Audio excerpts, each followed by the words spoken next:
Welcome back to the part 2 of my what is my swing vision.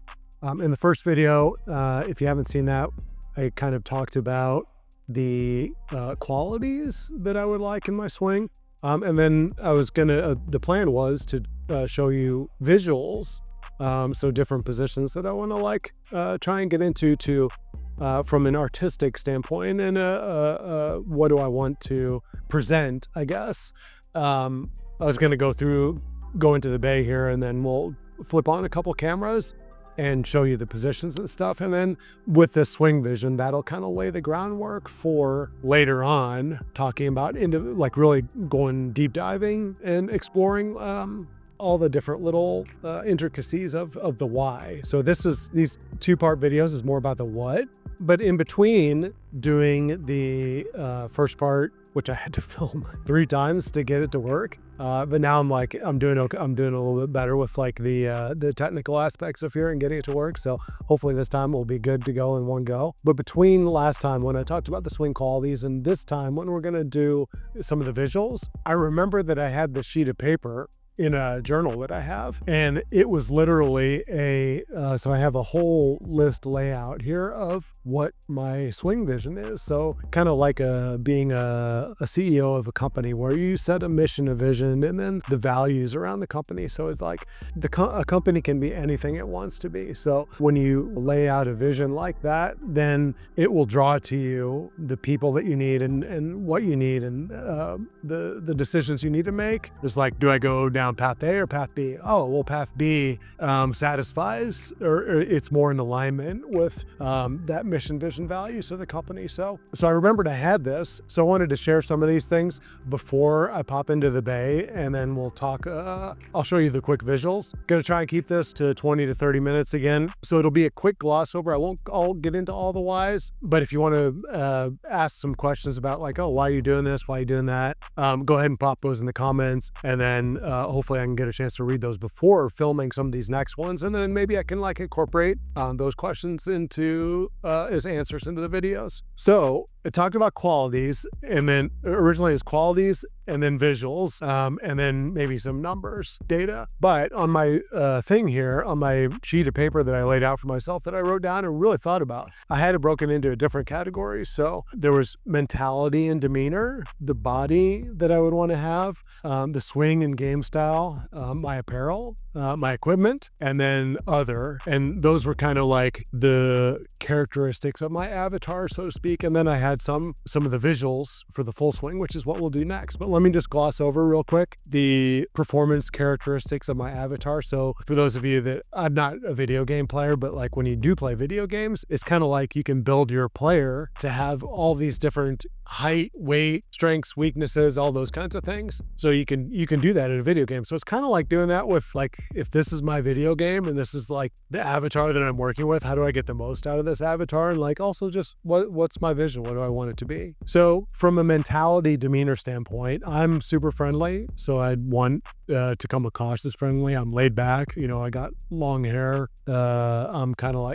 pretty carefree. So I'm kind of like California cool, California laid back, I guess, in that sense, as far as just a vibe. So I want that to come through in my game. Presence is really important. You hear that about with mentality with golfers, stay in the present. And that really is important. You don't want to dwell on past shots. You don't want to get ahead of yourself too much. Just being in the present. So having a presence. And of course, 2 of my personal gifts are being strong. So I want the strength and the power.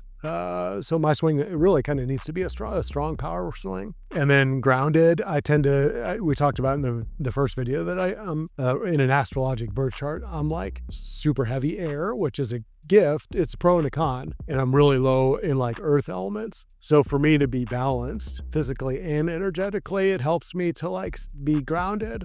And being out on the golf course, that's one of the reasons why I play, actually, is just the nature helps ground my energy. So grounded, a grand calm.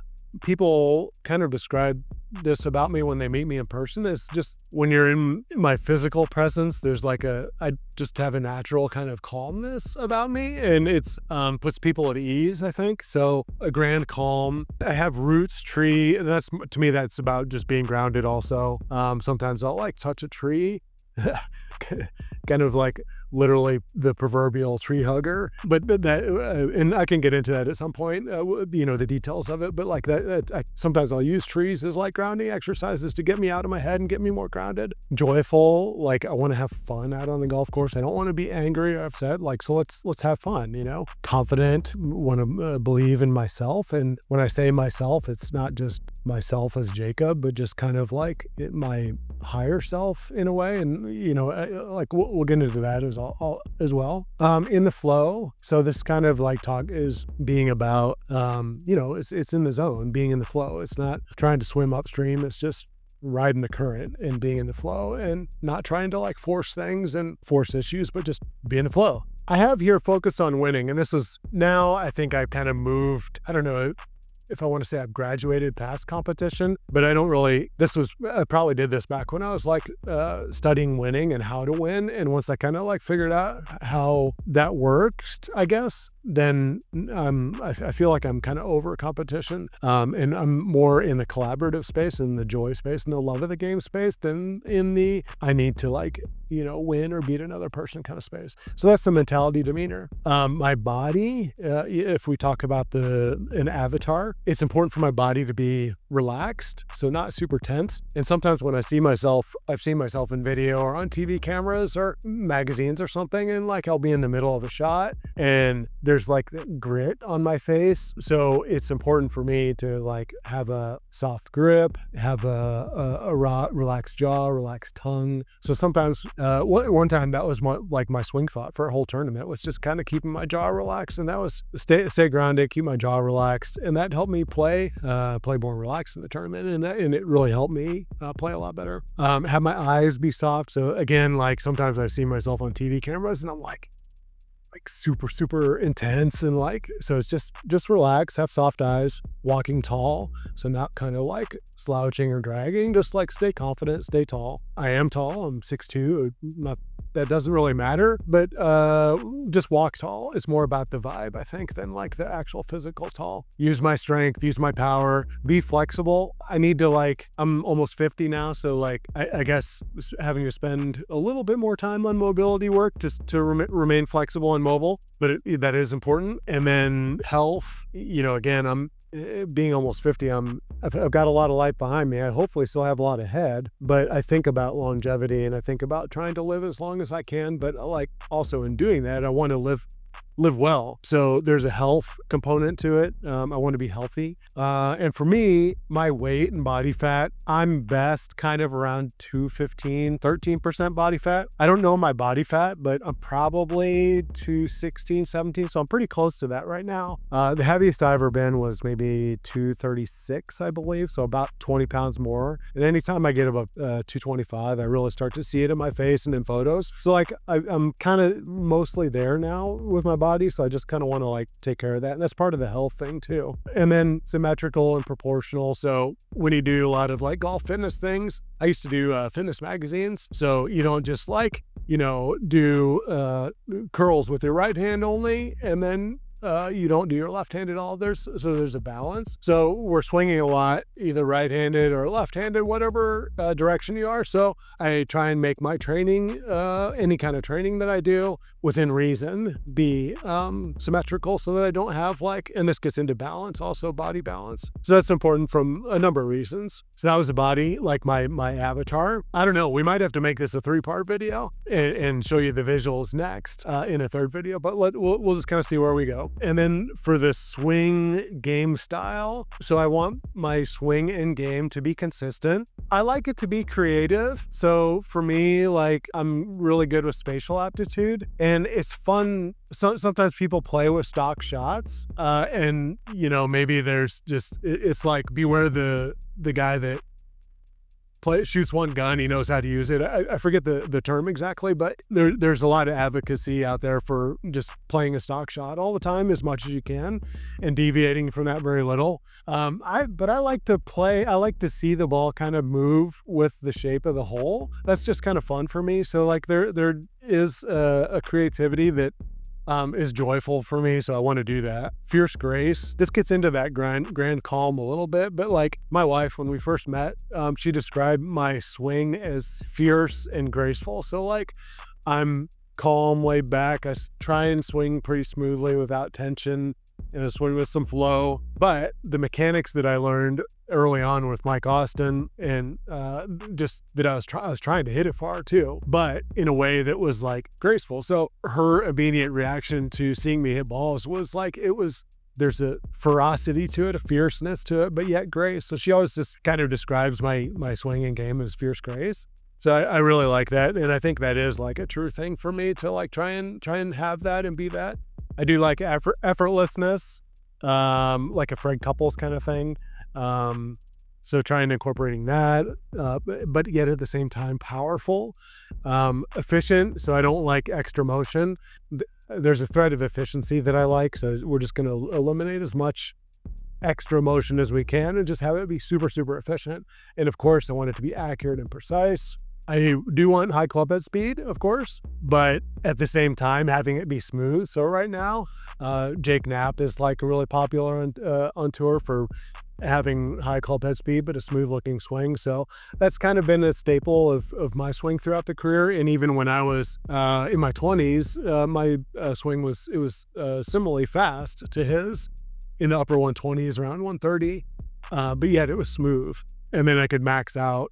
When I was doing long drive, I could max out in the mid 140s, kind of like a Bryson, but just not as like rigid as say a Bryson. So there's a smoothness, have good ball striking. I was thinking about blending. So I was in the World Long Drive Championship, so I won some qualifiers. So there's value in hitting it far from tee to green, or being able to hit it far. There's a direct correlation between distance and how far you hit it, and your handicap index and scoring potential, scoring average. So I was thinking of like, how can I take what I know about long drive and bring that into my golf game? I used to do that when I was first playing. I remember in 2003, I played my very first professional event, and I birdied my first hole. Birdied my first hole as a pro. It was cool. It was par 5 in California. And then I was also doing long drive at the time, and I used my long drive. I used 2 drivers, which was, I guess has happened over the years, but not many people are doing that. And there's an innovation that runs through me, and I was trying to figure out a way to either do what other people were doing or better, or I had a lot of ground to catch up, so I had to think outside the box. So innovation has been a huge part about my game. So 2 drivers, and I used a long drive driver. And I remember a couple times in my long drive driver would go, I don't know, it might go 30 yards farther than my regular driver. So there are times on the golf course where if you can hit it well and you can carry trouble, it might actually open up even more. So there are some times on some holes where it's advantage to have 2 drivers and or play different equipment makeups like that. And sometimes like right now I have a draw driver and a fade driver, and the draw driver they're both optimized for carry, because carry is a little bit more important in total distance on a golf course. Carry, if it lands and sticks a little bit more versus like hitting low and running out. There are advantages to both of those, and depending on the condition, but generally in golf, it's nice to like have it go and land and then have it predict what's going to happen, so you don't roll through fairways and end up in the rough or whatever. So I do want to I like thinking about ways to incorporate long drive into my regular golf game. So we might actually have to make this a 3-part video. I'm going to cover these next couple things here. We'll make this be part 2, and then I'll just stop it here, but then I'll record part 3, the visuals, next. But yeah, so we'll make this a 3-part video. The next thing, so we did mentality, demeanor, my body, my swing and game style. Got a few other things here. So my apparel, again, what does it matter? But also I'm kind of thinking about this like an artistic standpoint and maybe a video game standpoint. So it's like, what do I want this avatar to be? So with me for apparel, I do like being fashionable or trying to be fashionable, and fashionable is subjective. So it's in the eye of the beholder. But sometimes there's times where you like look at someone and like, oh, that person's got really good style, really good fashion. So I like to have that. I don't particularly like golf clothes. Again, like I'm, kind of super laid back, California casual. I'd rather just wear a t-shirt and shorts all the time. But the golf industry is kind of stodgy about like having a uniform. So, but within the uniform of say a collared shirt or pants or whatever, or certain length shorts, those kinds of things, I try and play with it a little bit. So I do try and go for a fitted, a tailored look. This shirt's probably a little bit longer than I would really like. I'd probably bring it up maybe halfway on my arm like that. So I probably need to get this tailored a little bit, but this shirt fits pretty good. The seam kind of comes to my shoulder there. So and then my pants, those are nicely fitted and really comfortable. And then I go to my colors, color coordinated. So, and we can talk about how I got into this, but guys tend to struggle with fashion. But there's always these times where you like look at someone like, wow, that color really looks good on you. It makes looks good against the skin or makes the eyes pop or works with the hair. So I did a lot of research over the years, also just to see, because I was doing a lot of, back in the days, well, and even now, like I'd end up in magazines or on TV or whatever, and so I had to do a lot of like color testing to see what kind of things might look good on camera, what pops on camera. I got a little bit into that early on when I was doing fitness modeling and for fitness magazines in my mid-20s before my golf career. I was an assistant to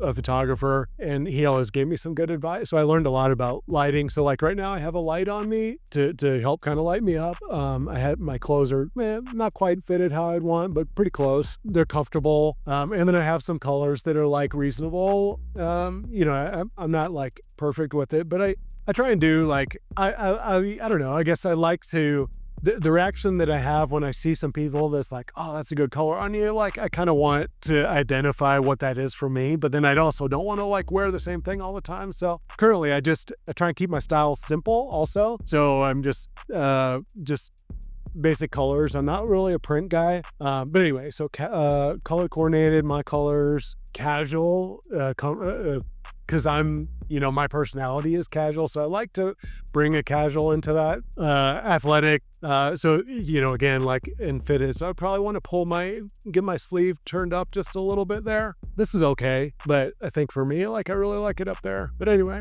gotta be super comfortable. I never understood why people, when it would be like in college or something, to go out to clubs and there'd be people wearing basically no clothes when it's freezing out. And it's like, why are you doing that? Be comfortable. So like I do want it to all be comfortable as well. And I really appreciate high quality.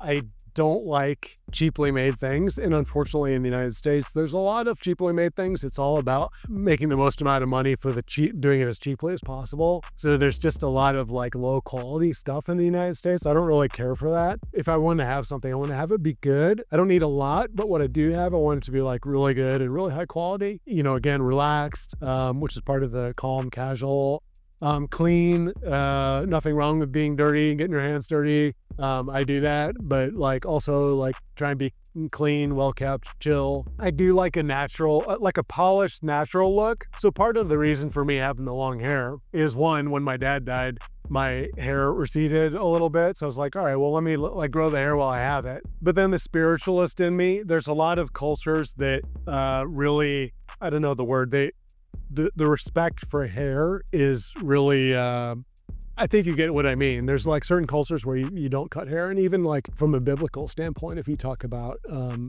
Samson and Delilah, Samson was like this super strong, and forgive me if I'm forgetting the exact details, but basically he was like this super strong dude, never cut his hair. Then this Delilah cut his hair. He lost all his strength. So there's like a power, I think, like in a natural look. And I've thought about like just having my natural beard, but my beard's a little kind of scraggly and patchy.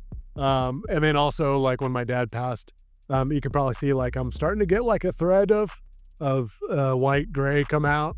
So I guess I'm still like internally dealing. I like just a little bit more polished look for right now, even though the spiritualist in me is just like would go for the natural look. But anyway, so that's like part of like the apparel and the look, the vibe of it. And then last couple things here. And then with my equipment, equipment is an important part about your golfer avatar, I guess. I'll just kind of keep using that word. So with my equipment, I want it to be high performing, and for it to be high performing, it needs to be fitted. I want it to be high quality, which I guess I really like high quality, and I like to think innovatively too with my equipment. So I was one of the first people using a lab golf putter because I was looking for a way. Well, my lag putting was world-class level. Even like, at least in the testing that I did, kind of like top of the tour level. My short putts were great because they were also tour level, but they were bottom of the tour level. So I was like, how do I improve these short putts? So I really liked how Lab didn't have the putter torque against itself, and it just would naturally stay straight. So I forget what year I switched to a Lab, but it was before they got popular. So that was like kind of innovative at the time. And now a lot of if you're smart in a putting company, you're making those zero torque putters now. So innovative. And then with my irons, I was doing single length irons. I think my first year might have been 2007 doing those. And I shot my approach shots immediately improved from that. And even my short game, once I got used to the longer clubs, and then I ended up making my own brand of golf clubs, single length irons, started designing those in 2013. And then we sold those Sterling irons from 2016 to 2020. I would like to do so I have single length irons. I guess the point is that there's innovation within my equipment. I want to be on the forefront and just thinking ahead. And I mentioned also like doing a two driver setup. It used to be a long driver and maybe like a stock driver. Now what I have right now is one that's optimized for a draw and one that's optimized for a fade for carry distance. Because a lot of times if you use one, it's hard to get your launch and spin right. So basically I'm able to make the same swing. I just start out with the club either open at setup or closed at setup, and then I just make the same swing for both. And then, so I don't have to manipulate it around too much. And then I get a draw or a fade that's optimized for carry distance, which is great. And then with the Sterling irons, I do want to do a second generation of those. I've been trying to find a way to do that since 2020. And so if you're interested in being a part of that, please reach out. Interestingly, in a quick side story, I did try one of the routes I tried crowdfunding. I tried going through my email list, which at the time it might have been up around 100,000. It's been cleaned up. It's down to about 20,000 now. It's, people move on with their emails, and it's just been a long time. So now I'm down to about 20,000 clean emails. And I tried reaching out to the email list, didn't really get anything. I tried going on Shark Tank. I made it all the way to the final casting, the one right before they're like, they're deciding like yes or no. And then I got a no. Interesting. I got an interesting story I could tell you about that sometime, but that's not for this video. But the point is innovative, and I do want to do a second generation of Sterling irons. I've got some new ideas for how the Sterling irons, when those were made, those leveled up the single length iron market from what was available, at least in my eyes. And then I really still feel like now that I have all the customer data and the experience and all the surveys and all that, I have some, and then just tinkering around with what I like, which is what I like to do, the exploration. So there's ways I think now where I could incorporate some new things that I don't think have been done yet. The point is, if you watch this and you want to be part of that, I think the main thing I need is a financial partner of some sort. And then I don't want to particularly do the operations of it. It's more just I have the vision for it, and I know what needs to get done, or I have an idea of what I want to do anyway. And then we had I was about to hit the go button this year. I was going to use the same manufacturers I did the first time, and then the tariffs with China went into effect, and then they've just been all over the place, 50%, 250%, 125%. So it's a little unpredictable right now. So that's been put on pause. Anyway, the point is, this is about swing vision, so let's bring it back to that. Innovation in my equipment.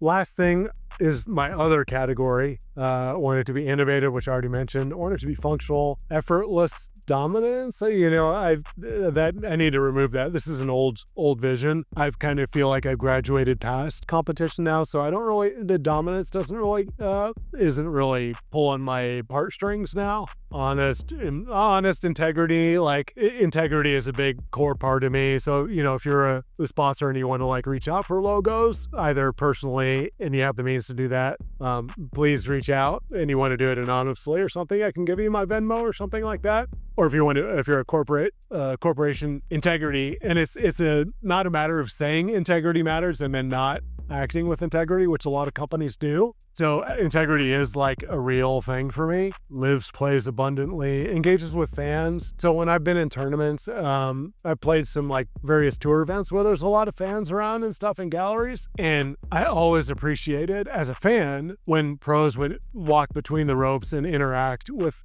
the fans and engage a little bit.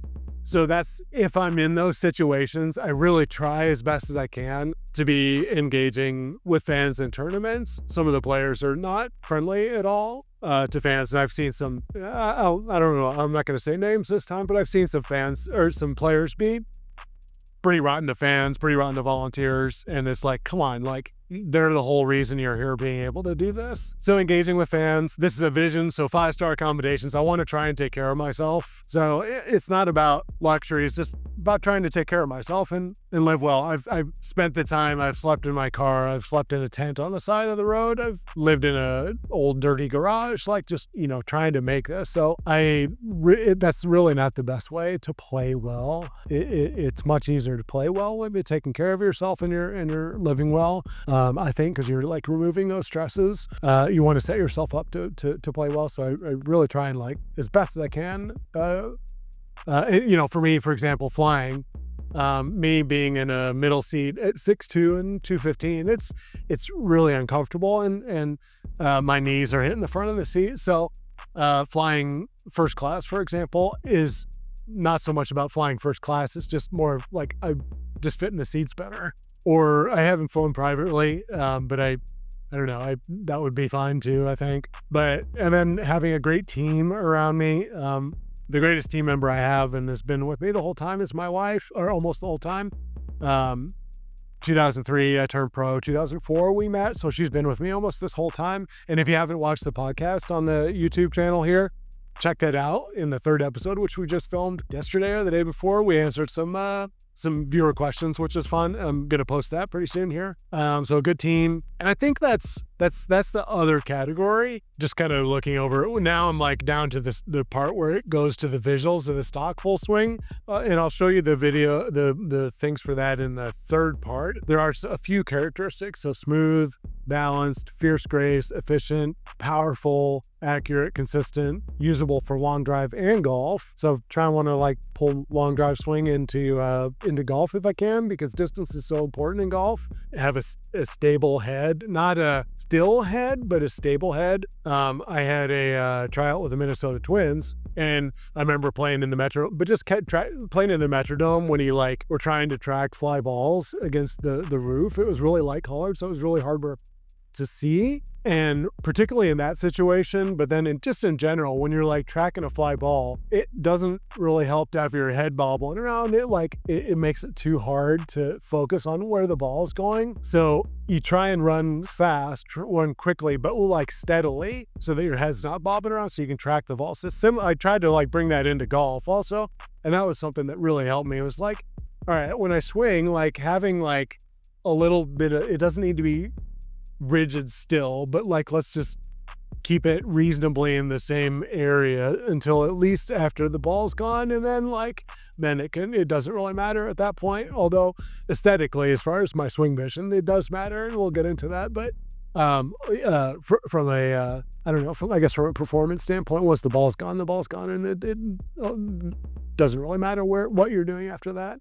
And then, so my head's stable, high club head speed, but smooth, relaxed, soft eyes. If I put a head in circle kind of thing, I want to like kind of try and swing with my head in the circle, and that relates to the steadiness again. So again, it's not, there's arguments in golf about like still head and letting your head move. So this isn't about being rigid. It's not about rigidity. It's just about like having minimizing extra motion, being able to track the ball while you're swinging a little bit. And then just aesthetics. I like just the aesthetics of like when your head is a little bit more stable, not still. Okay, so that's it. Hopefully you enjoyed this. So part 1 covered a little bit of the qualities of the swing vision. Part 2, I found my actual swing vision that I came up with a number of years ago. I do need to update some things on here, but you might do this for yourself if you want. You don't have to, but like when you're talking about being the CEO of a company, you're the CEO of yourself. You're the CEO of your golf game. Ultimately, you can do what you want. So if you you can, if you want, establish a swing vision for yourself. So, and this is what I've done here. So let me cut this off here. If you're liking this, liking what I'm doing here with this reframe of professional golfer and explorer, please support if you can, support the channel. So simple kind of thing, click on an ad, like it, subscribe it, share it, post comments. I like reading comments. I like data. So I like reading the comments, and I try and engage as best as I can.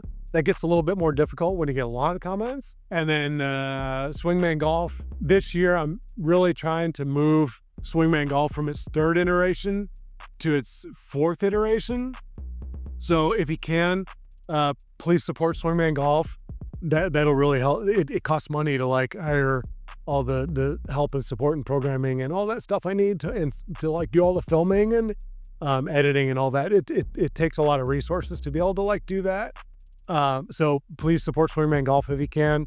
And then again, sponsorships.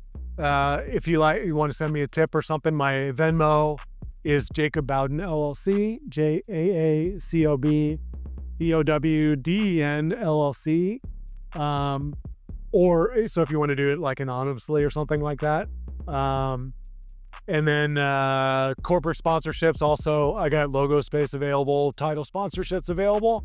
I got my basic bag here, but of course I've had over the years a lot of branded staff bags, so we can have the bag be positioned in the videos and those kinds of things, or sponsoring the videos here, or sponsoring our podcast. Anyway, so there's a number of ways you can support if you like us. So I really appreciate it if you do that. It's hard for me to ask for support, but as a pro golfer, we really rely, at least me as a working pro, how to trust fund pro, a working pro, that's super, it helps me survive. So if you want to support someone that's in their passion space and is mission driven, then please do that. I really appreciate it. All right, gonna cut this off. Where's my little clicker thing? This is always a nice way to cut off the video. And then I'm gonna go over here and start a screencast, and then we'll talk about the swing, the actual positions. And then from there, we'll have in the 3-part video, we'll have my swing vision, which will lay the groundwork for a lot of the videos that I'll share with you, where we'll kind of really explore, this professional golfer and explorer thing of my rebrand. We'll really kind of explore, deep dive into some of these things. There's this one I want to do. I did an article about actions of the wrists and hands. So I want to really do a deep dive on what those are, what that does to the club, and then how those change depending on if you have say a grip like this, or a grip that's super strong, and everything in between, and what's the most optimal and beneficial thing to do to satisfy it. Again, having this roadmap of where we want to go, it's gonna help dictate what hand actions might be best, and maybe there'll be something innovative. I got some ideas that I think I want to try that I don't really see out there, so it's gonna be interesting. Anyway, stay tuned. Video 3 coming up next. Stay tuned for all the videos, and thanks again.